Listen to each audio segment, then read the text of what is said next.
Hello everyone, GM. Welcome back to another episode of Overpriced JPEGs. It is once again a Carly-led Friday recap episode, but I am joined by our fantastic fill-in, Gavin Purcell. You held down the fort last week, Gavin. Thank you so much. Thank God you're back. That's all I've got to say. It's like you hosting guys this were show. so good. Oh, come on. You were awesome. The fascinating thing about hosting this show that I realized after having been filling the kind of number 2 role for a while is that like making sure you know all the details of the story to set it up is actually a fair amount of work, right? Like I do this for my other podcast, but like that's the part of podcasting that's kind of hard. New respect. You got a new respect for me. New respect. I got new respect for you. Yeah, it is knowing how you're going to start each story. Yeah. That you learn is the thing you have to be like, oh wait, how am I getting us into this? Because you know a bunch of facts about it usually if you've just been tracking, but you're like, what's the entryway? Well, anyways, you guys were awesome. If folks have not listened to last Friday's recap, go check it out. Gavin and Danica. You also guys got into some AI stuff, which we don't which is do fun on the show because you're both AI enthusiasts. So we should. That was super cool. We should bring you back for AI corners more often, and folks should check out AI for Humans, which is Gavin's other podcast. Oh, thank you. That was fun. Yeah, we've had a lot of fun doing it. And congratulations, by the way, to you for getting married. That is such a big deal. Old and that's maid. a big life thing. Is that, are you going to start referring to yourself now? Yeah, the wrinkles are already starting. You know, everything's going downhill from here. That's hilarious. It was honestly, people always say like, my wedding was the best weekend of my life or whatever. And I just never really thought about that. And then it was the best weekend of my life, like bar none. Like I was like, it was so fun. And I just am so happy. So anyways, thank you for filling in and appreciate everyone for not leaving. Putting up with me. Yeah, not leaving, but putting up with me being gone. But again, you guys were awesome. I was actually like insecure. I was like, oh damn, I'm really not that needed on this show. So no, you're needed. And also you did so much work to get the other shows ready beforehand. All the other shows you did. That's too. True. So yeah. That's true. Okay. And then I have one announcement before we dive into the episode, which is the gin has landed. Oh my gosh. After just such a freaking saga. We are here. We have some fun little rollout things we want to do. So September 22nd, 22 is my lucky number. I'm officially announcing September 22nd as the redemption kickoff date. We'll be rolling out details over the next couple of weeks, but on September 22nd, you'll be able to go to the website and redeem your OPJ NFT for a bottle of overpriced gin. And I'm so excited. There were a couple moments there where I was like, oh, like, things were very out of my control of it. And I'm like, am I like, what's happening here? But anyways, it's all gotten sorted. We have the gin where it's supposed to be. People will be able to redeem. There are geographic restrictions that apply. We'll get into all that. Obviously, we've put it on the website, but we'll continue to update people with all of those details. Oh, and we have another OPJ happy hour. I'm not going to announce the guest yet, but we are very close to locking in the final date. That'll be in October in New York with a guest I am super, super excited about. So I think folks will be happy with that. So another win for OPJ NFT holders. Okay, with that, we do need to hear a word from our lovely sponsors, and then we're going to get into today's episode. I have so much to talk about because there's so much that I missed in some ways. I want to talk a little bit more about the impact theory thing, which I know you and Zeneca talked about last week. We want to talk about Creator League, Deadfellaz TCG announcement. There's also a Martin Shkreli. Martin Shkreli did this Twitter space about SBF, and it's the most compelling thing on Twitter right now, in my opinion. It was just so interesting. So we'll talk about that. But all that'll happen right after the break. Y'all know the phrase, not your keys, not your crypto. Well, in a world where too many people have had to learn that the hard way, Overpriced JPEGs is proud to partner with Ledger, the world leader in critical digital asset security. Ledger's Nano S Plus and Nano X hardware wallets, paired with the Ledger Live app, Ledger's own software for setting up your Nano device and managing your crypto assets, is the easiest way to start your crypto journey while maintaining full control of your digital assets. You can use all your favorite dApps with Ledger Live, accessing 15 plus Web3 apps, including 1inch, Paraswap, Lido, and Zerion. So you can not only manage, but also grow your portfolio. And Ledger Live is available on mobile and desktop. Securing digital assets shouldn't be complicated. Ledger is as easy as it gets. Uncompromising security, effortless connectivity, full transparency, Ledger is your one-stop shop to trade and track crypto, grow your assets, and manage NFTs. Secure your future with Ledger. Visit shop.ledger.com today or check out the link in the show notes. I am so excited to announce that this year, Overpriced JPEGs has partnered with OPENSEA, the world's leading NFT marketplace built for everyone, creators, collectors, noobs, and experts alike. I'm an OpenSea user because they have the best selection of NFTs and a truly inclusive view of the ecosystem, supporting 8 chains and 8 global languages. I trust the systems they've put in place to keep the space safe, like copyright protection, malicious URL detection and removal, robust verification, and more. It's why they are the place to buy, sell, and create NFTs. That's right. You know OpenSea, you use OpenSea, but did you know that OpenSea now has drops? New exclusive projects launch every week from top projects and creators, and you can check them out now using the link in the show notes. They also recently introduced self-serve drops, which is in beta, and allows creators to launch their projects right on OpenSea. This drops product gives creators access to tools like rich storytelling drop pages, multi-chain support, and drop mechanic customization. The full launch for self-serve drops is coming this spring. So check out the upcoming drops on OpenSea right now using the link in the show notes and own what moves you. You'll also be supporting the show in the process. All right, Gav. We're back. Let's start with a quick vibes check today. There's so much I want to get into, so I don't know if we want to go too long on sort of the little updates. The first ones that come to mind for me is like Machi Is Machi-ing. I mean, like, in some I don't ways, understand where Machi has had this conversation money? with somebody. I mean, my thing is at some point he's just got to have so much money he can just throw it away. And I don't mean that in a bad way. Like, I think it's fun that he's supporting, you know, the space in a lot of ways, which is great. Oh my God, my cat just knocked the camera out of the way. What the hell? Sorry to anybody listening, we're having camera difficulties on the YouTube here. Okay. Gavin's camera's running away from him. I think that it's impressive to me that he keeps spending, right? Like, I think that's something that I'm kind of shocked by, but he must be an addict. Like, he must just be like a gambling addict of some sort. I guess. Like, I just don't. Is that even gambling anymore? Like, it just seems like. Let's give context for folks. Yeah. So first of all, to set the broader macro tone here, Blur trading has been down, right? Like volumes are down, but specifically the percentage of trading that is just dumping into Blur bids is way down. The Blur token is down. So like we're in a period right now where it feels like the luster has sort of worn off a bit on the whole Blur farming thing. So that's down in a really significant way. And of course, Machi was like the bellwether of that. He was propping it up for a long time. But it seems like what he is now I mean, I guess it's not really like he's jumped into this, but he's doing these OTC trades. So he bought 2 Mega Mutants. Yep. He spent 1.3 million? Or was that on just one of them? I spent 500 ETH on one, I think, right? It was 500 ETH on one of them. And then he's offering 500 ETH to maybe that's what it was. Sorry. Serum holder. You're thinking of the serum holder. Dylan, let's get this out. There's like 5... Okay, so I'll start this over. So he offered, I don't even know, he paid millions, right? So he bought 2 Mega Mutants. I believe there's 5 Mega Mutants total, something in the ballpark of like 5 Mega Mutant apes. And then there's 1 serum. I don't know if that's within that 5 or if that's a 6th. I think it's the 6th. So it's the one that hasn't been revealed yet, right? So there's like one unrevealed serum. Yeah. And anyways, Machi bought 2 mutants, and then he DM'd the guy who owns the unrevealed serum, the unused serum, and offered 500 ETH for it. Remains to be seen if that deal will be done. Which is how much money? How much is 500 ETH? ETH is like 1,600 right now, so I can't even do the math. So we'd have to Google that. Hold on. Let me get my phone out. Let's do this real fast. Okay, so 1,600 times 500 equals $800,000.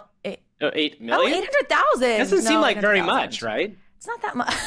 We're so jaded. Do you know how ridiculous it is to pay $800,000 for like a stupid serum that on an NFT project that's like going down fast? It is stupid, but yes, you're right. Yes. I would still take that deal, that serum holder. I don't know what else they hold, but like, my God, sell the damn serum. Exactly. Machi. Anyway, so, but those are the vibes. I mean, it's still, degens will always degen. So it's so funny because I really did tune out of everything work related while I was gone, which I think is healthy. But one of the first things I saw when I was like kind of tuning back in is Nakamigos flipped elementals. And I did not really have a sense of where Ozuki Elementals was. So I was like, what the heck? Like, the whole world has gone mad in the time that I've been gone. Realizing now they're both not worth that much. I think Nakamigos was at like 0.4, Elementals at like 0.3. That's still crazy though to think. I will say Nakamigos somehow, and I'm not really sure because I haven't been following it that closely, has come up It's one of the rare NFTs because it was down at 0.24. Beanie is bot farming it. I'm convinced that Beanie is Hi-Fo Labs or whatever it is, the project behind Nakamigos, and he's doing crazy ass Charles Moscow bullshit, which means who knows what. I don't know. I mean, probably. Obviously, you're right, probably. But you know what I mean? I have no idea. It might be that there's just, I mean, also there's 20,000 of them. Anyway, yes, it's a weird, but we knew Azuki was in trouble. And it clearly is. Like, this goes like what we said last week was another guy we're talking. It's like, you know, you had the 3 big projects and they all kind of stumbled between Azuki, D-Gods, and Memeland. And what's left? There's not much left. That's the thing.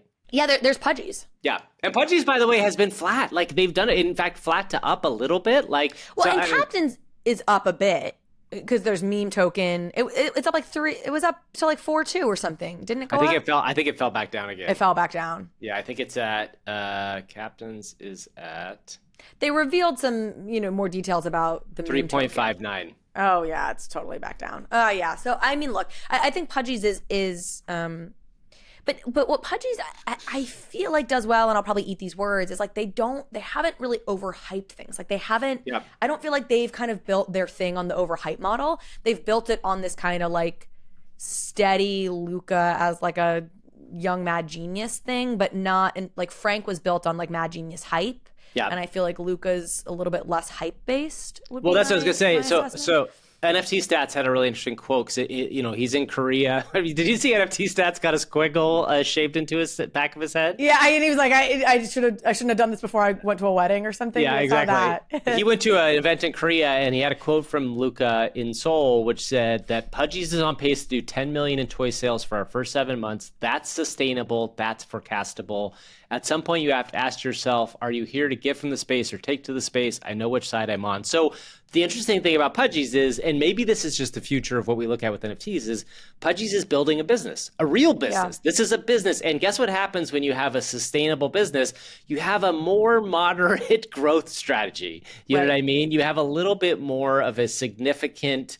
it's not going to be as exciting when it comes to price. Right. You're not going to get huge spikes. You're not going to get huge drops. But that's a healthy business. That's what businesses should be. And maybe that's the future of these NFT space. So I actually want to use that to segue us into the impact theory news, which I know you covered last week, but I just want to chime in my 2 cents because I'm a podcaster, which means I love talking. And you've had him on a couple times, and I've had Tom on 3 times. Yeah. I feel like I've actually really tracked impact theory. So this news came out. This was one of the few things that broke through my my wedding bliss. It came out 2 days after I got married, and I think this is a really big deal. I almost think it's a bigger deal than people are talking about. I think it's a couple things. First of all, I think NFTs are in more trouble than crypto. And I felt this for a while, and I've kind of avoided talking about it with like the SEC attorneys I've had on because but I think it's pretty clear that ETH, Bitcoin, frankly, a lot of these, ERC20s are not securities. And I think to suggest that they are is really bananas. A lot of these NFTs, I think meet the Howey test standards like a lot more. And why is that? Because of the decentralization aspect, do you think, of where? No, because of the promise of profit. Like I really think if you buy an ERC20, it really does feel a lot more like there's a lot of different moving pieces. The price may go up because of overall market sentiment. Who knows? Like taking impact theory as an example. Mm-hmm. Buying a key, because I tracked this project in its very early days, really did feel a little bit more like you were investing in Tom Bilyeu's next venture. I have never felt that with a single ERC20. Even VFriends. And I think Gary's done a better job at really being like, this is a collectible from day one, making it like I'm a collector kind of a guy. But like, think about buying a VFriend. You felt like you were making a bet on Gary. Is the truth. And so many people bought those things, they're betting on Gary. And I just think and then you add the layer, which is that a lot of the early days, the thinking around NFTs was this like, well, you can share in royalties. The great example, which we'll talk about this in just a minute, but Justin Bieber, right? So one of Justin Bieber's producers, who I guess has royalties coming from a song called Company, is tokenizing like 1% of the royalties of that song and selling it in the form of 2,000 NFTs, right? We'll get into that in just a second. Like how the hell that's not a security, I don't understand. I'm sure it actually probably is. But in any case, point being, like NFTs have that carved in with them. Think of what Ben Mesrick is doing, an author. Like, you know, it's very much, hey, like buy in here and then you'll share in the profits of my career later on. There's a lot of talk of that kind of stuff in NFTs, which you don't have in the same way with most ERC20s. Certainly not when you're talking about like, you know, Ethereum or Bitcoin or any of those things. Is it utility's the problem? See, all the people talking about utility, and guess what? Utility is the problem with it all. So we could just have no utility and then be fine. And now, you know, we joke about that. I mean, I was going to say, this was actually why I was segueing it from what you were saying about Pudgies. You were saying it's a real business. I actually think that is part of the problem that impact theory faced is it was very clear from day one, they were a real ass business, right? Like it wasn't, I'm buying some ape tokens that are like pretty pictures that are kind of, to me, clearly in the collectible world. And then it just so happened that this business built up around them because the pictures sold well. Impact theory from day one. So I would actually argue Bored Apes were very much are not securities and we're not securities. And that's a much easier argument to make. Impact theory sold these keys and we're very clear, like we have a business that's backstopping this whole thing. And we have a plan that's backstopping this whole thing. And I do think Tom probably was a little bit too cavalier in terms of some of the messaging in the early days. So that's, I would say, like on the one hand. On the other hand to all this, and in defense of, I think, Tom and impact theory, I think there are a couple of things. And one of these came up in the dissenting opinion. So for anybody who missed this, the SEC, there was this commission of 5 people who were involved in making this decision or handing down this verdict or however you would phrase what goes on. There were 5 members of this commission. 3 sided essentially against impact theory and 2 dissented from that opinion. So it was a pretty split, again, verdict for lack of a better term. In the dissenting opinion, one of the things they do compare these impact theory NFTs to collectibles, watches, whatever they say. Plenty of people buy watches with the expectation it would go up. With the expectation that the profit is going to go up. And if Rolex even said like, oh, these are going to be valuable watches someday, you wouldn't then suddenly slap think of them Rolex as a security, with saying you're an unregistered security just because they were saying that. Now, you know, I think if they took that too far, it would probably start to get dicey. But like, and so they do, and I think you can make that argument. I get that. You know, I do think this one's a little dicey with impact theory because I do think they said some things. I do think it felt a little bit like an investment. But so there's that. The other thing, and this is really big, and this is where impact theory is amazing, and this is also brought up in the dissenting opinion. Impact theory has, at 2 different points in time, offered to refund any holder who was not happy. But it's not just any holder who was not happy. I think one of the things that happened is maybe Tom did hew a little bit too far in the like, you'll make money on this direction in the early days. He would maybe disagree with this characterization, but I feel that a little bit. And he was saying over the long term. He was not saying this is like an immediate speculative investment, but he did kind of say like over time, whatever. And then just the nature of the space, a bunch of speculative people joined the project. And then he was like, this is not the energy we want. If you're trying to make money tomorrow on this, we are not the project for you. You should get out of here. This is about being a part of this community. This is about like, you'll get value out of this from all these utility ways. Like, and then I think he actually really went the other direction and went really like, this is a collectible with utility. This is a collectible with utility. And if you're not happy with that, you can buy your way out of this. We'll buy you out of this project and we'll refund you. They did that twice, which is like, pretty amazing. And nobody else, it's very rare in this space, right? It's very, and he hasn't spent $1 of the money they made from the original sales of the NFTs. He has self-funded his whole project.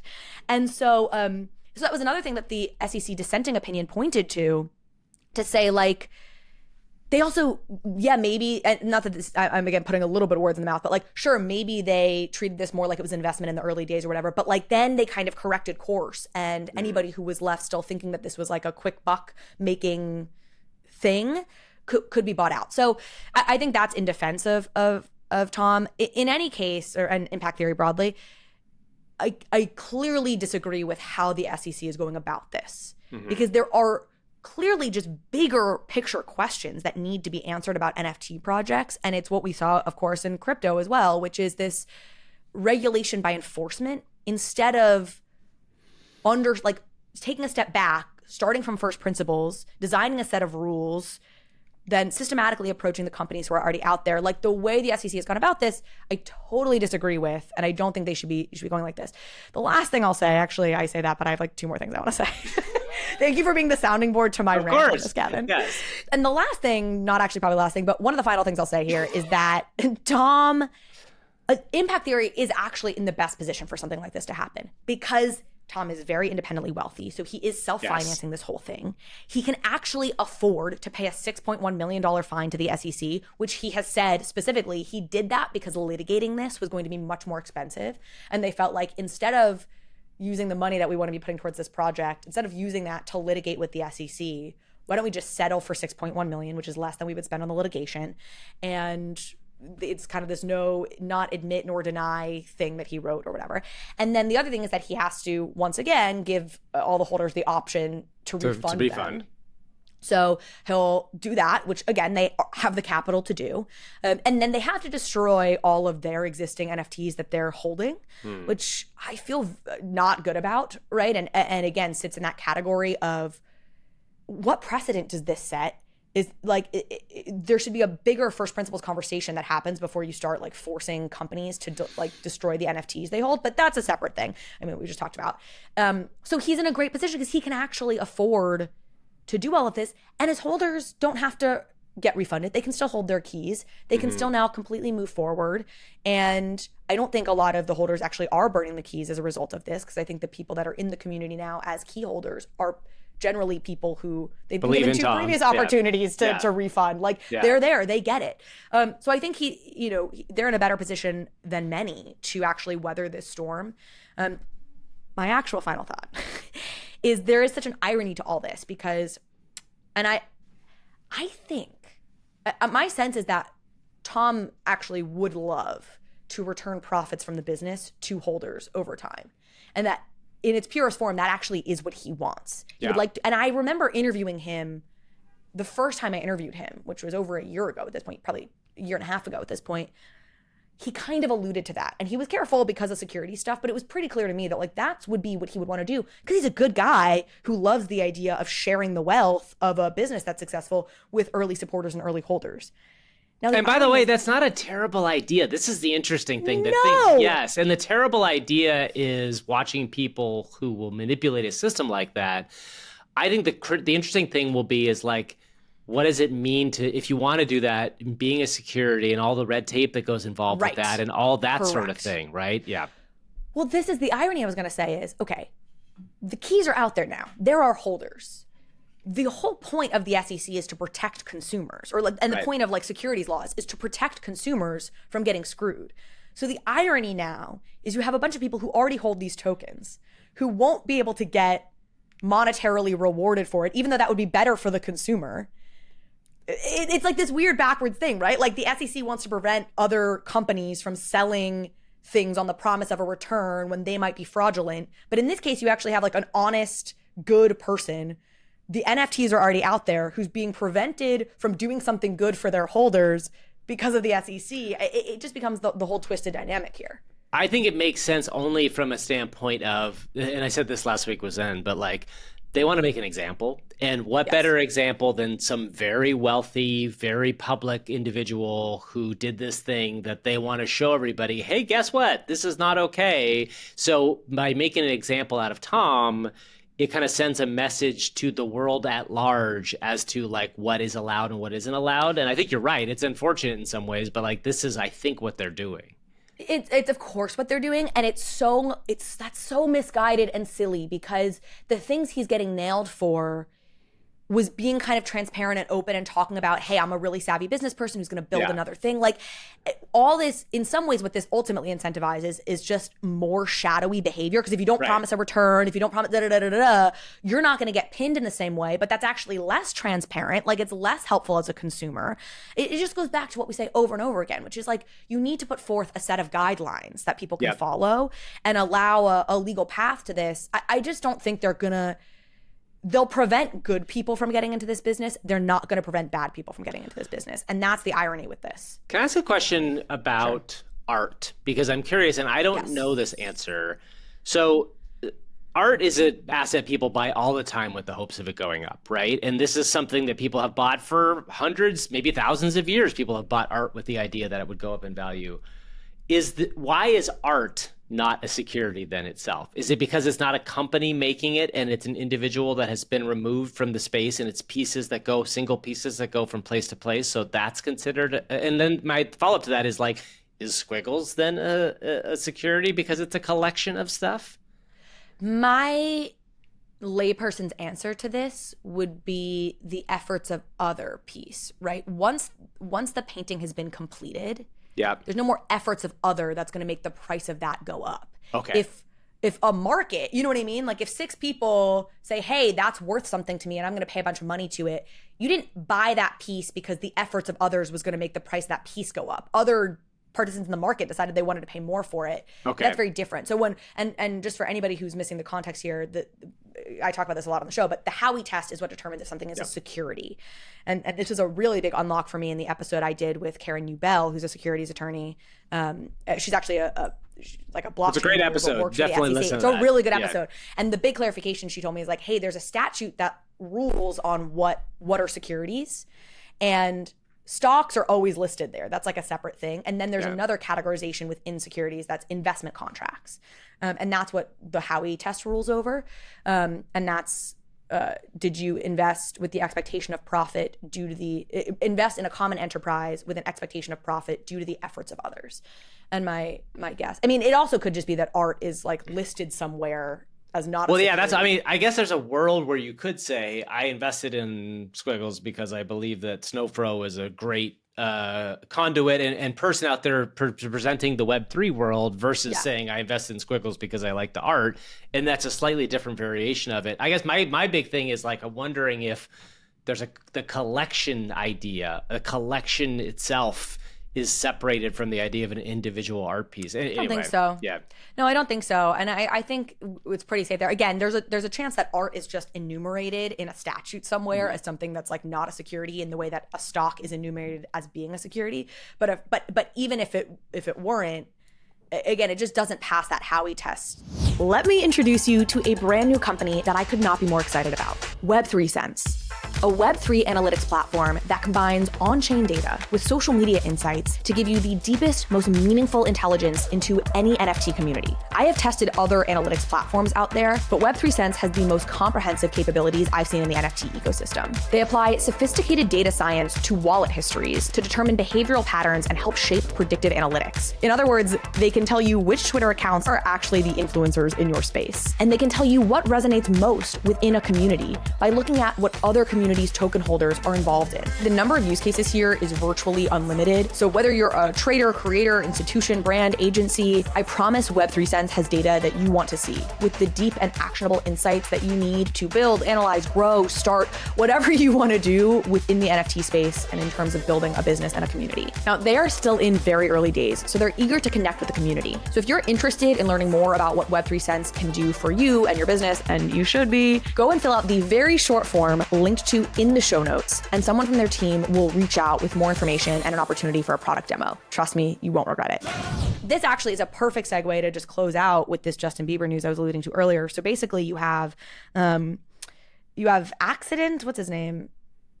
Accident, Axident, of course, is one of Justin Bieber's producers. He worked on a song called Company, and he is now tokenizing 1% of the royalties from that song. He owns whatever percent of royalties for it, in the form of 2,000 NFTs, which means that one NFT, and I'm reading this, is equal to 0.0005% of the streaming royalties for the song.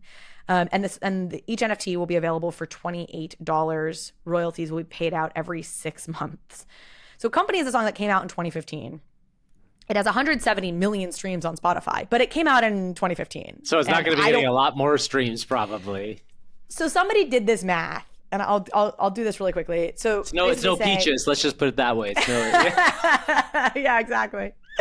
So somebody did this math. They said they are valuing 1% of Company being, again, the song. Don't confuse that with like the company. They're valuing 1% of Company royalties at $56,000, and you get that number because they're issuing 2,000 NFTs at $28 a piece. And so it's saying just to break even, holders would need $14 million. Holders would need 14 million streams because that $56,000 valuation divided by the 0.004 whatever. So for everybody to make their $28 or whatever, you need 14 million more streams of it. Yeah. Basically, the bottom line is it but yeah, and because you're only getting 1% of the streams, whatever. You'd need 213,000 streams per year to make your money back on this, which is just not going to happen. It will take on average 65 years to break even at like a $28 NFT price point. Point being, this is like a terrible investment if you're trying to make money on this. My thing with because obviously this is not the first of these to come out. If you're investing in it because you're a collector and you love Justin Bieber and you think it's cool to own a piece of his song, and then cool, you make 5 cents on it every so often, like, sure, I guess. It's just a little strange because this is really easy to do the math on and see that it doesn't math. Let's put this, I want to put this someplace in your backyard. Are you ready for this? Okay. Taylor, are you going to put this in Taylor Swift land? What if Taylor's version of whatever the albums, because I'm not following exactly, whatever album that's coming out next. So, okay, imagine in 1989, she tokenizes even just one of the songs, which you're guaranteeing that song will get blank number of streams and it will do well. Is there even we talk about the legality of this. Like, let's assume there's a way that you could go around and do this from a legal way. Would you buy that? Would you buy that NFT? So I'm a weird fan, and I love Taylor, but I'm not I also like loved the Beatles for years. Like, I respect the hell out of her, but it's like an intellectual thing for me. I have never been the kind of fan who like buys merch and like kind of socially signals my fandom in that kind of a way. Like, it's a very personal thing for me, my fandoms. And I listen to her music a lot, and I intellectually find her very fascinating and as a businesswoman. So I wouldn't, but would plenty of fans would. I mean, here's a great example. So Taylor Swift she did a thing where when she released Midnights, her last album, she sold I actually did buy this, so fuck me. But I'll tell you. But I'll explain. Okay. She had this like limited time thing and she promoted it on her Instagram, which is where I saw it, where you could buy like a digital version of the song, which sounds silly because all the songs are digital, but I'm sure it was like a digital download. But it came with like a 5-minute thing of her talking about the process of making that song. Okay. And she did it for 3 songs on Midnights. And my favorite song on Midnight is a song called Mastermind. It's personal to me in a bunch of different ways. And I was like, okay, I actually want to hear her talk about Mastermind. And like hear more about the behind the scenes on it. It was actually terrible. She gave like very little interesting information, but whatever. But it was like $5, so I bought that. So in something like tons of her fans would buy that kind of stuff for the collectible value. She also does it with vinyls, right? Like you can buy the vinyl versions of her CDs, which nobody's playing them on vinyl. They're doing it as a collector's thing. But you can do the math on. And then I guess on if you do that and then you get a little royalty kickback, like sure, fine, but you're not actually making money on it. I guess what I'm saying is there's a world where this is all about scale in my mind, right? Let's assume they find some way to make this legal, right? Let's assume, and I have this kind of general theory at large right now that the kind of powers that be in the entertainment business are kind of crumbling based on this kind of bottom-up world that's been in the works for 15 years. Let's call it the creator economy, right? That's kind of been eating away at the Hollywood business models for a while. If I am Taylor Swift, who is very likely the most powerful person in the entire music business right now, right? Like, and I don't say that lightly. Like, she just made like $1 billion on that tour. There is a world where if she took back her masters, from this thing, and she's re-recording these things, there is a world where she could completely change the idea of how you approach the recorded music business, right? Because I think every music industry person has said to date that the recorded music business is dead. Like, they make zero money. I mean, yes, I'm not saying like Drake and Taylor, they all make millions of dollars still on streaming, but in general, the recorded business is not where anybody makes their money anymore. And they make more money on their tours. Like, they make a ton of money on streaming, but it's a drop in the bucket compared to what they're making overall, and that's the point. Way more money. And medium to lower acts don't make any money on streaming, and they have to go on tour constantly because that's how they make their money. So, and this is an interesting thing about, you see why like Elton John or all these old school like guys are on these tours that cost $500 to $1,000 per ticket. It's because they don't make the money on their back catalog that you used to in the 80s, 90s, and 2000s. My theory is that like there is a world where this sort of thing makes sense. What I don't think makes sense is tokenizing a small song by a producer in one thing.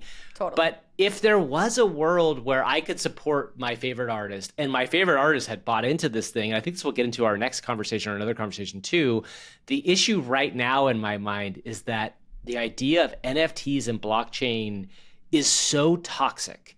It is so toxic to the world at large that this is it's like a uphill battle of all uphill battles to try to make something like this work. But I don't think the idea is bad per se. I have such, I mean, I don't even want us to go down this whole rabbit hole in this because we have so much to talk about in this episode, but I would encourage people to go listen to the conversations. I've had 2 of them that I've had with M Shadows, because I think in terms of he's legitimate great. Artists Yep. who know what they're talking about, who know how to navigate the music industry, who also understand NFTs really well. I can't think of anybody better than him. I mean, I guess Blau, there's obviously people who are deep in the space and RIC that are doing stuff, but M Shadows is super successful in the actual mainstream music world too as well. Totally, and he's really pushing boundaries on this, and so we've talked about this question a lot. And I've asked him specifically, like, do you think that using NFTs mostly makes sense for up and coming artists as opposed to super established artists? And I'm pretty sure his answer was no. I think it could make sense for big artists too, but I'm not persuaded.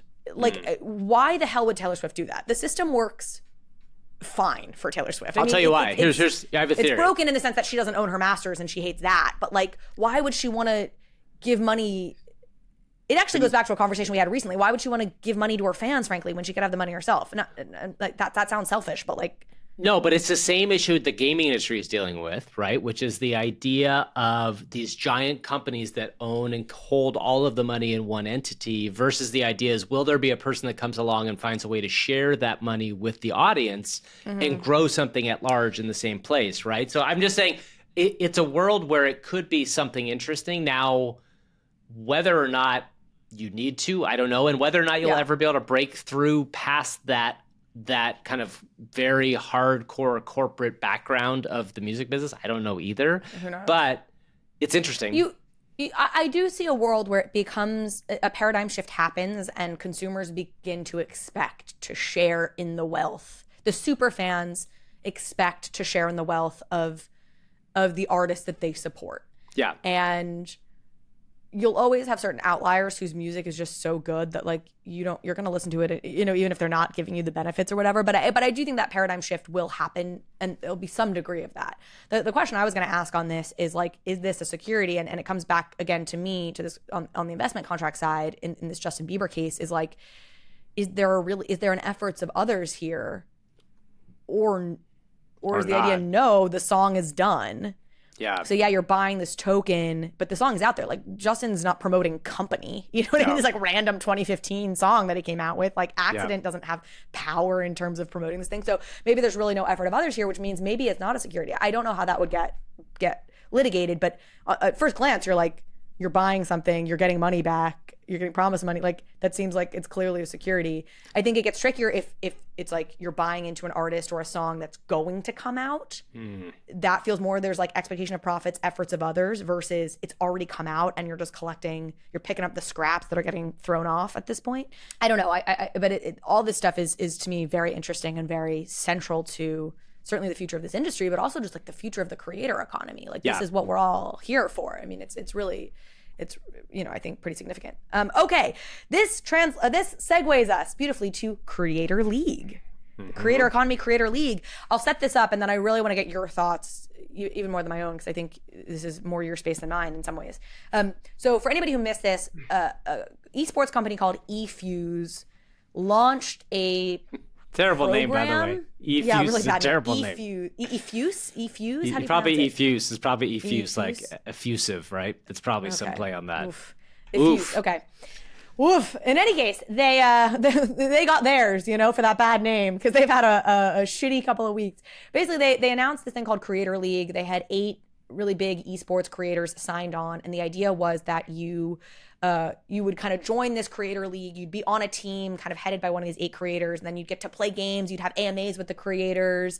You'd get to have say in different things that happened in these tournaments. I mean, for anybody who's in NFTs, it's like a very understandable concept because it's all the kind of classic stuff that NFT projects promise. I think you were able to get into their Discords. Yep. It was kind of roadmap classic in that sense. Yes. Classic roadmap. But they didn't. And the way to do all this would be to buy I think it was called a creator pass. So you would basically buy this pass to get into this Creator League. Yep. But there was no talk of crypto, no talk of blockchains, no talk of NFTs. Mr. Beast promoted this. Creator League was actually one of the ads on one of his recent videos, which I probably which don't is tell an people incredibly what a expensive huge buy. deal that is. Yes. Oh, I can't even imagine what he charges. I mean, millions Mr. of Beast, dollars, millions and millions I'm sure. of dollars. Yeah. I mean, biggest YouTuber on the planet, pretty much biggest content creator on the planet. Every video he puts out gets, 100 million views. I mean, it's so funny. I was watching one of his episodes and Tom Brady made an appearance on it and Pete Davidson made an appearance on it. And that's not mentioned in the title at all. Like, you don't even get a mention that they're going to be on there. And I was like, oh my God, imagine being so big that you don't use Tom Brady or Pete Davidson as the draw to get people to watch your video. I had that exact same thought. When I saw Tom Brady show up, I was like, wait a second, he didn't even put him in the thumbnail. It's crazy. Promote the fact that Tom Brady is on this because it does not matter. And he's got such an international audience. Yeah. There's this is good press for Tom Brady. Like it's crazy. He's so big. Let's just give folks a little taste there. And oftentimes the ads he runs on his stuff is his own products. Feastables, he usually promotes in his episodes. Like he has his own brands, so he'll promote his own brands over promoting other products. Anyways, it's all to say Creator League had an ad. Mr. Beast did the ad read as part of the video talking about Creator League.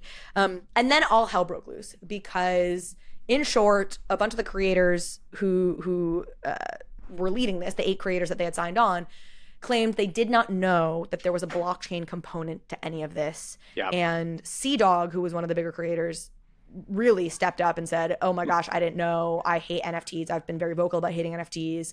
I'm kind of pending more information, but like for now, I'm planning on pulling my affiliation for this because I hate NFTs.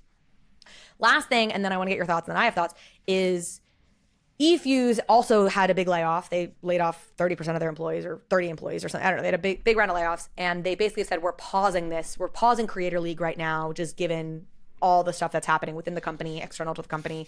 So we never really found out if CDawg was going to fully pull his participation or if any of these there were others who said they might as well, if any of them were going to pull their participation. I guess presumably they would, but I want to caveat that in a minute. But they kind of shut down or paused the program for now anyway. Okay, that's the setup. Gavin, give me your thoughts.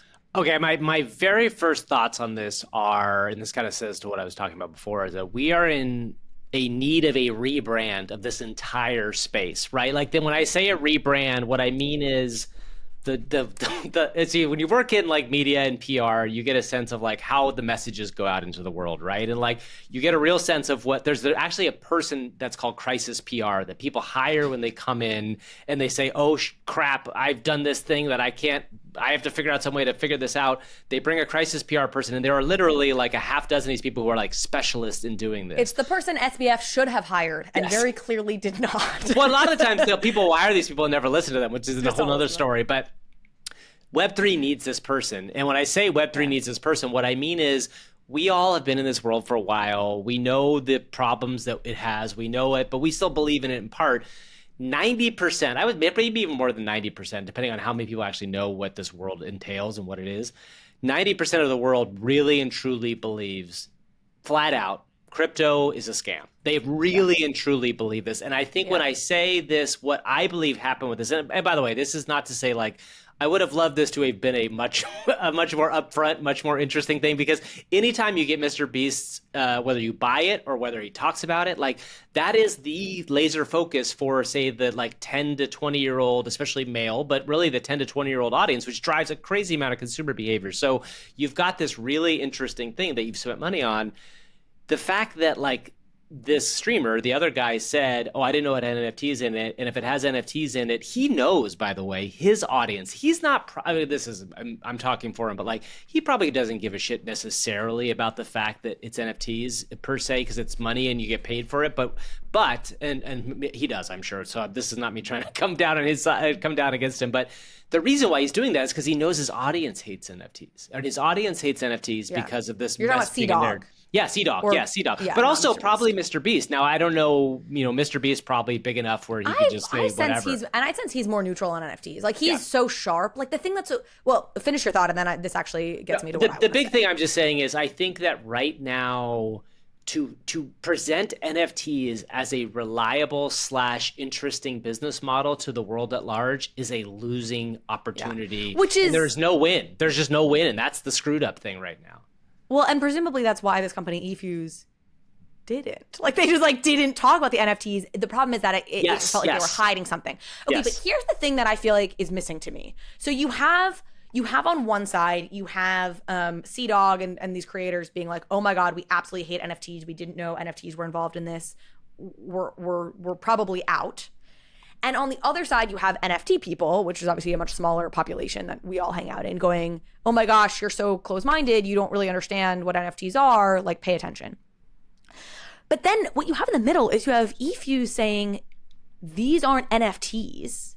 Right. We're literally using the Near protocol, the Near blockchain, which is a layer 1, to as a ledger, basically as like a public ledger to like house receipts and like to basically to like inventory manage. And that like that the passes themselves aren't even pointed to by some smart contract, seems to be what they were saying. And I want to get to where I'm a little confused and I don't have pure clarity, but this feels really important to me to mention that like they're basically just using the blockchain. It appears they're just using the blockchain as like a very minor back-end tool to a bigger thing. And that like this whole thing just felt like it got blown so out of proportion because I don't even know that these things were like fully NFTs in the sense that the passes, I don't know that they certainly weren't on chain. I don't know that they were pointed to by these smart contracts. And what's his name? Setvik Sethi and another guy kind of got into I thought kind of interesting conversation about this on Twitter, like in the comments of eFuse's like clarification post that they came out with. And I'm not technical enough to really understand it, but basically this guy who seemed smart was saying like, yeah, they're using this as like, he didn't use the term inventory management. I'm using that, but like something along those lines, and was explaining why this is actually better. It's better to use a blockchain than try and use AWS for something like this. Sure. And the reason I point this out, and I think this is really interesting, is because I do think this speaks to like, how does this stuff go mainstream? Putting aside the PR issues, putting aside all that, like, if this was a company that presumably didn't want to use blockchain, didn't want to use NFTs because they know how upset these creators are about it, but they clearly felt like the blockchain was actually just the best system to do the, like, literal thing they wanted done, that's actually really positive news. And it's an example of a business wanting to use the blockchain for its utility and not... It used to be that you would say something was an NFT to just like make a bunch of money really fast. This is the opposite of that. This is trying to obscure the fact that there's any blockchain because it will lose you money, but feeling like the blockchain was so clearly the best system for it that you're going to use it anyway. And that felt like the most interesting part of all of this that I really didn't feel like a lot of people were talking about. No, and I think the problem is the word blockchain. Again, it's the same thing. It's the word blockchain, and I think that that's where it comes down to. I will also say... But we'll overcome that. I really think in time, the arc of history bends towards justice or whatever, which is this is a silly place to use an expression like that, but like we will overcome that over time if the tech actually is better for companies and CEOs. Yes. Like then I'm not worried about it. By the way, it reminds me a lot, and you're pretty young to remember this, but the dot-com bust, right? When the dot-com bust happened, everybody believed that the internet was a giant bubble, that it wasn't going to be useful, that sure, you could go visit websites, but what was that going to be? And then when Web 2 came around, it started to be this thing goes, oh, you're going to allow people to have voices. You're going to allow things to bubble up. Like Dig became a big deal because it was the wisdom of the crowds. It feels like we need a moment like that for the crypto industry in some way. Like we need, and maybe, and I never want to hope for this, but maybe it's a global financial crisis where crypto suddenly is the thing that becomes the answer to how you have non-inflationary stuff. Like there's all sorts of things that could cause that, but we're not going to see a mainstreaming of crypto until that narrative changes in some form or another. That's my thing.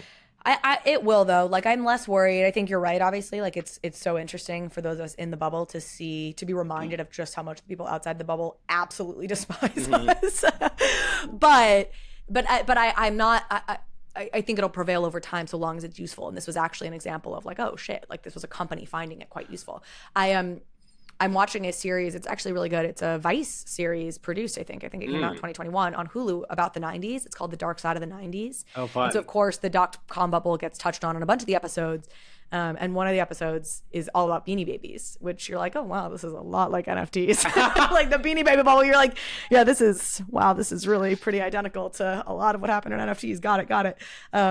But they also were very early to have a website. And Yeah. they had like an intern at the time, a girl who was like full-time in college, but also was like the 12th employee at Thai, the company for Beanie Babies. Who was Yeah. like, you guys should set up a website, and like set up a website for them. And it was actually a huge hit. boon for Yeah. Beanie Babies, was to be an early company that had a website. Yeah. Anyway, okay. Speaking of games, one of our final stories today, though I do want to give this SBF update, I think folks will enjoy it, is Deadfellaz has announced they are launching a trading card game. They're calling it RIP TCG. And they said, I think that's just like a working title for now. I don't think that's the final name of it. I think they're saying they're upending some traditional TCG, I don't know, components. And so that's why they're calling it RIP TCG, I think. I mean, I think RIP is also kind of the spooky haunted brand that they are. Yeah, Deadfellaz, exactly. So what did you think of this? I'll maybe throw it to you. I mean, that's the headline news, right? They're launching a TCG. They say the alpha will be out next year. The beta comes out in 2025. They're super excited about it. I think this is interesting. I think it fits for Deadfellaz. Absolutely, and here's the thing: like there are so many projects that are going to have to figure out what they are, right? Like, because I think that, as Zen and I talked about last week, the PFP, put in your Twitter profile, there's only so many places that you're going to do that for, and that's kind of gone down. So what is a project, and what is the value prop that you're bringing? Or not even the value prop, what is your business, right? Like, and I think what's cool about this is Deadfellaz has always had really cool art, right? Like, I think that's one thing that we can all agree on, is that, like, Betty made some amazing art. The art is cool. The community seems strong. But this is a bet on just a different business model and something interesting. And I think if you can make here's the thing about this. In their Medium article, they talked about the idea that, like, I don't think blockchain is going to be a huge part of this, right? As of right now, they wanted to make it about fun first, which is great. But also, they want to make a game. And if I'm a game studio and I see, somebody's got a pretty good IP and they've got a decent community already, why not attempt to kind of use that IP to kind of make something interesting out of it? Yeah. It's much easier than starting from scratch. In fact, I had a really cool conversation with somebody the other day who's going to be taking a pretty big job in the entertainment business soon. And his kind of thesis in general is that, IPs... you can grow an IP and it will be really useful in the next 2 to 10 years, because what's going to happen is there's going to be blossoming of IP thanks to what AI is going to be able to do. That if you can own an IP that is interesting and build it up kind of from scratch into 15 different places, you can have a really interesting, valuable company. And so I think in a lot of ways, this is super positive for Deadfellaz, and also just super positive as the idea that, Betty as a founder is somebody I think is good and is trustworthy. I also think they tease the idea that this is a AAA game studio, and it sounds like from the games they mentioned, they said it's going to come out more in a bit. It sounds like it's DICE, who is a company that's owned by EA, which is kind of a big deal. They mentioned Battlefield, they mentioned Star Wars, which DICE is a big Star Wars game, so called Battlefront. So it'd be interesting to see if that is DICE involved, because DICE is a pretty big deal. And this is where they mentioned Hearthstone, but it's which like that a different seems weird. Offshoot of Hearthstone, like a Minecraft, because Hearthstone's a big TCG, so that feels like striking to me. I've learned about gaming. I was not a gamer before coming into Web3, and now I know all this stuff about gaming. I'm like, oh yeah, Hearthstone, classic TCG. But it was a weird. So, but is it not actually like the makers of Hearthstone? It's like Minecraft. Hearthstone's made by Blizzard. It's made by Blizzard, and Minecraft was a Swedish game that was sold to Microsoft. So my feeling is probably, and DICE is a Swedish company, so it could be that people that were kind of looped in together, it's all part of the same thing. I mean, who knows? But the other big games they mentioned, like I said, Battlefield, Star Wars, that all points to me to DICE. But no matter what, that's a big deal. If it's DICE or even a studio that is somebody of that size, that's a big deal. So that's great. Yeah. I mean, the hard part always is alpha in 2024, which it's 2023 right now. Beta in 2025 means that we are, as we've always said, games take 2 to 3 years to develop, so this is a ways off. Well, so two things to say on that front. I mean, I would say Betty and Syke are professionals, they're pros, right? In the every sense in the word, in the sense that they know how to. They're not going to do something poorly, and they will get good partners. So I have no doubt that whoever their partner is good. Right, that's something I have a lot of faith in Betty and Syke to be able to do. To your point about timeline, it's a ways out. I mean, I would be more unnerved if they said, alpha coming next week, beta coming, early next year. So I think at least they're being realistic. They are dropping stuff for holders tomorrow, September 8th. So actually today. So as people are listening to this, I'm a Deadfellaz holder, so I'll probably grab something where basically for holders, you get a discount to buy vaults. Vaults have packs, which have cards in them. You know what I mean? It's one of these things, like you can get all these. So who knows what, I guess it's probably a fundraising mechanism for the Which I was going to say, like, that's something that, but also like they've got to survive, it's $13. right? It's like, I think it costs like, I think it's like 23, but it's cheap. Is what I'm trying to say. Like they're not doing a drop. And I think it's more expensive, obviously. I think it's like $100 if you're not a holder, and that starts on September 10th. Right. I also, there's something for me about the Deadfellaz IP that makes sense to me a little bit as a TCG. Like I kind of heard that and I was like, yeah, I think that feels kind of right. I mean, I've heard somebody was saying that they're the Deadfellaz holders that they know, people were kind of like bummed about it, but of course, because everybody's always going to be bummed about something, right? Because but I will say, like, I'm not a TCG fan, so like, what am I doing as a Deadfellaz holder? And it's like, well, look, like they got to do something. And also, by the way, that opens the door to other IP plays for them, right? Whether it's animation or anything. I was going to say one of the big successes of the last 6 months is Parallel, right? Which is like, and that is something to be aware of. Like, guess what? There's a very successful version of this that's existence right now, and like people are playing Parallel. Like I know lots of people, hardcore crypto people, normal people that are playing Parallel, really enjoying it. You know normal people who are playing Parallel? Well, let's talk about what's normal, right? In my world, I don't know a whole lot of normal people, but like I know people that are, crypto adjacent, let's say. They're not like, but they like Parallel. And I think that like Parallel is a game that has really worked. And I think that there is, and you look at Gods Unchained or all these games, like there have a lot of card games that have worked in this space and even Cross the Ages, which, we talked to the people about in Between Two Layers, like, there's card games can work in this space, and there's a baked in, like, I own this asset. It's like Magic the Gathering, right? There's a reason why Magic the Gathering cards are worth a lot of money, and it's a business model that works for assets in Web3. And so, like, it's not dumb. You know what I mean? It's not dumb to pursue a card game for sure. Yep. You're right. Okay, our final story today is really a check-in with our buddy Sam Bankman-Fried. I don't know about you, but I hadn't been following too closely like all the ins and outs of what was really going on with him. I knew he was going to jail, but I actually didn't even realize why he was going to jail, which in and of itself is interesting. I don't know if you know why he's going to jail. And then Martin Shkreli. I assume for the behaviors in some way he got caught for something, but probably not for enough. That's all I can say. For saying Bankman-Fried, Sam Bankman-Frieding is basically the gist of it. But so I want to talk about that, and then Martin Shkreli, who Pharma Bro. I'm actually surprised. Martin Shkreli has like 45,000 followers. He's not that popular. I thought Martin Shkreli everybody knew, but that might not be true. So I might give a little context on Martin Shkreli. But Martin Shkreli is sort of like the most hated man on the internet, I think he was once called, because he ran a pharmaceutical company where he jacked the price of like a life-saving AIDS medication. 5,000%. There was like this drug where one pill cost $13. He bought the drug, priced it at $750 per pill. Anyways, he went to jail for a number of years. Funny enough, not for that, for something separate, for a securities fraud. And he had this like 3-hour Twitter space where he talked to one of his friends who had just gotten out of jail, and they had all these scoops from inside jail about SBF's experience in jail, like day one. It's riveting. Like I hate to promote Martin Shkreli in some ways, but like go listen to it. I find it fascinating. So anyway, so I want to talk about that. So let's start here, which is, do you know why Sam Bankman-Fried is in jail?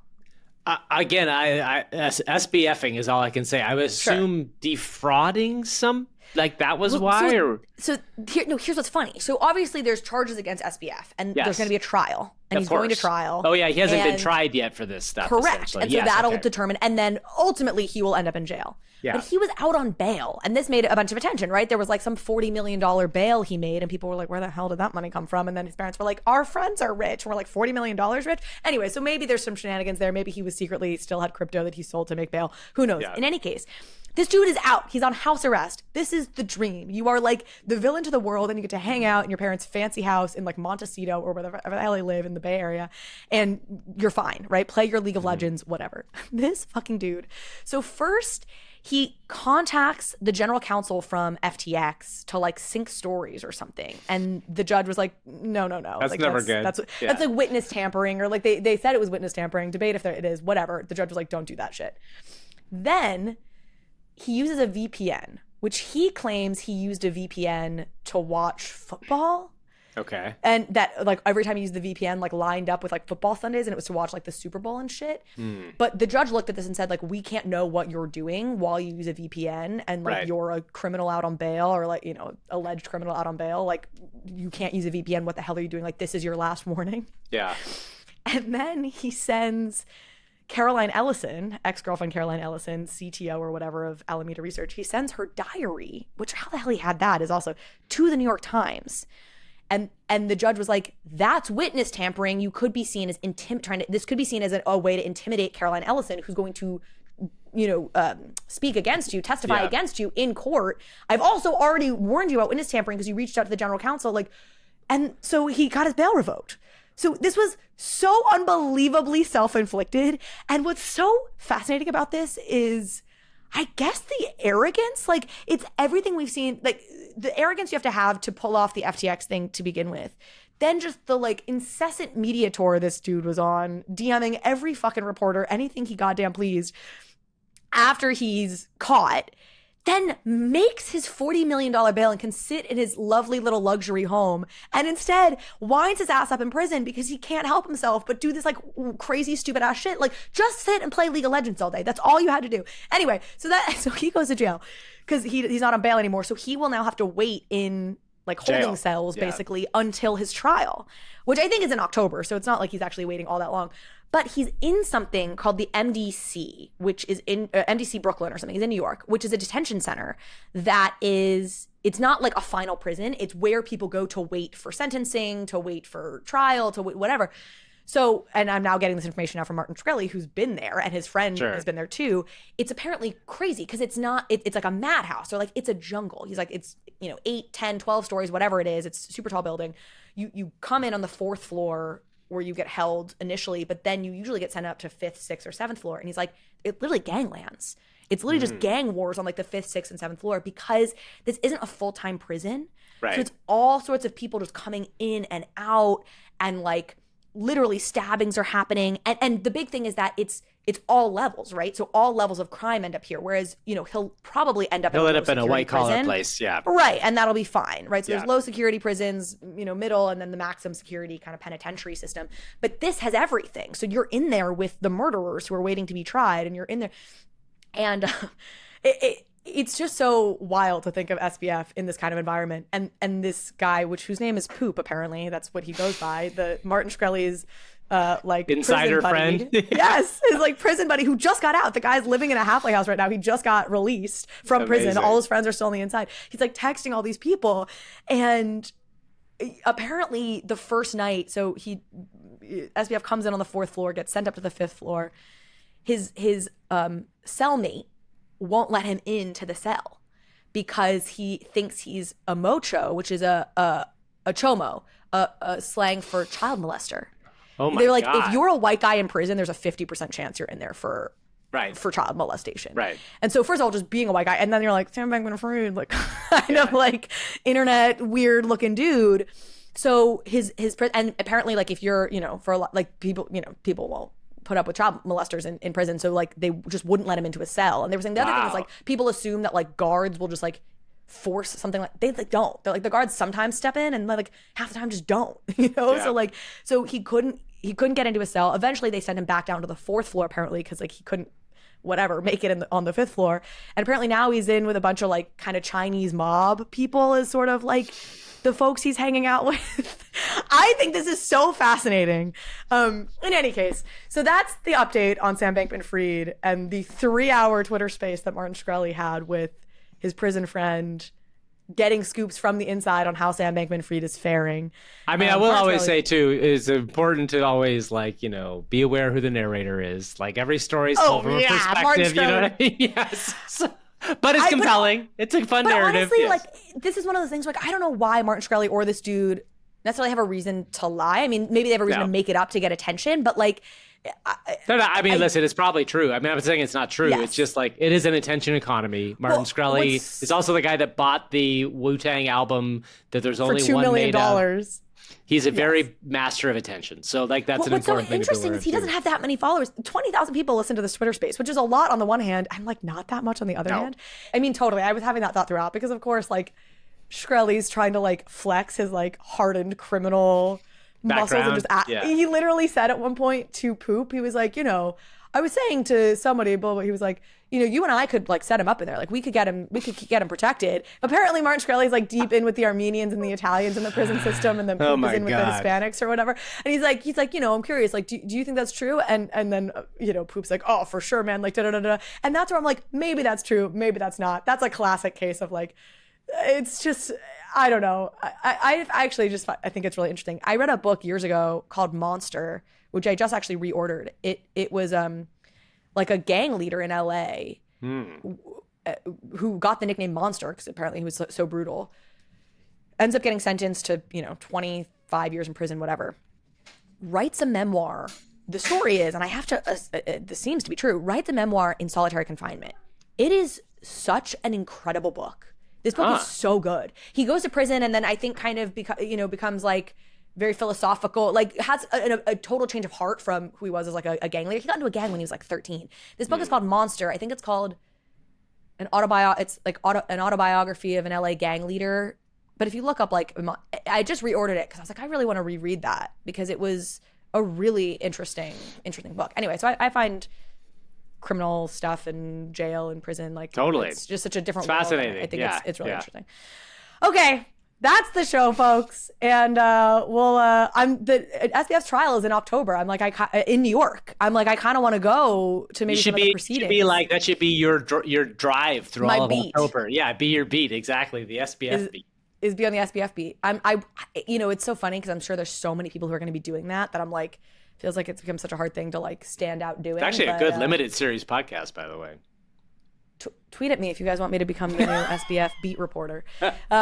All right, folks, that's our show. We will see you next time. Thank y'all so much for tuning in. Bye, everybody.